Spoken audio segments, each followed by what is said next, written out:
Okay, so now we're going to talk about my theory of language, my language theory of everything, which is something that I've been living with. I've had a kind of a varied career, and I've worked in a lot of different kinds of businesses. And so I've had to learn a lot of different kind of business terminology. And so in that career, because I've had a broad spectrum experience, I had to develop an approach to learning things quickly. And therefore, I sort of developed a theory along the way. So this is my short description to you all about my theory of language in everything. So here's the thought. Number one, through understanding comes knowledge of language. Through knowledge of language comes understanding.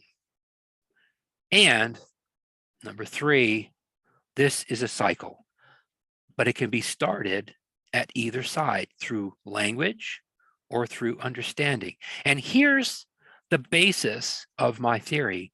I found that if you start with the language first, then it works out better. It works out better, or at least it has historically worked out so much better for me. Start with trying to understand the language, the words, the terms first, and then the theory is you can start the understanding second. Now, this flies in the face of much school. Many schools, many high schools, grade schools, all sorts of topics, they start off by trying to teach you the theory of the thing first. And then through teaching you that theory, you're supposed to learn the terms along the way. And I think it's the opposite. I think that it's the first and most important thing is to learn the terms. And here's my approach. There's kind of three levels. I mean, you can break down understanding into an infinite number of levels, but I have three levels I've broken down understanding of any topic. There's the initial understanding. You're just starting to get it. It's starting to penetrate. You're reading through your sentences, and more than half the sentences are starting to make sense, at least understanding what they're trying to say. And then the second level is what I call conversational understanding.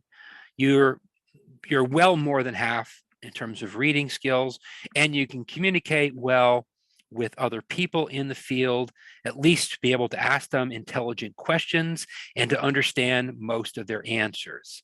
That for me is what I call conversational understanding. The third level I will call deep understanding. Not only can you read and understand everything that's written out there on this particular topic, even if you may or may not agree with everything, you still read and understand.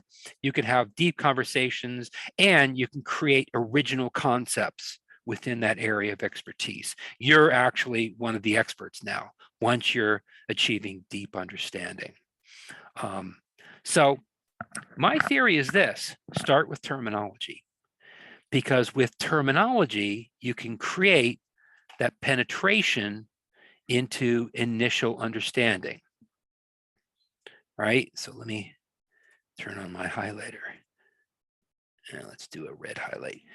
You could have this arrow helps you using terms. You can start to begin that initial understanding. You don't understand the why necessarily. You don't understand all the why. Why does it work that way?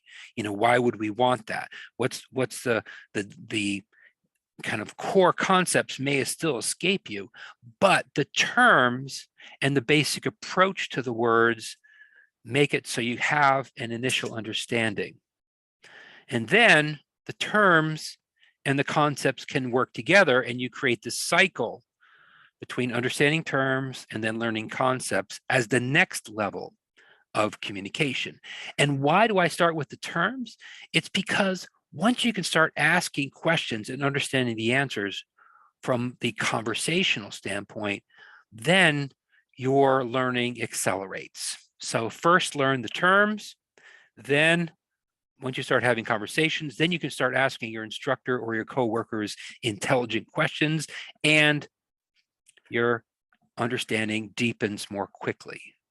And then, of course, you need to continue the cycle of learning terms and learning concepts to achieve your deep understanding.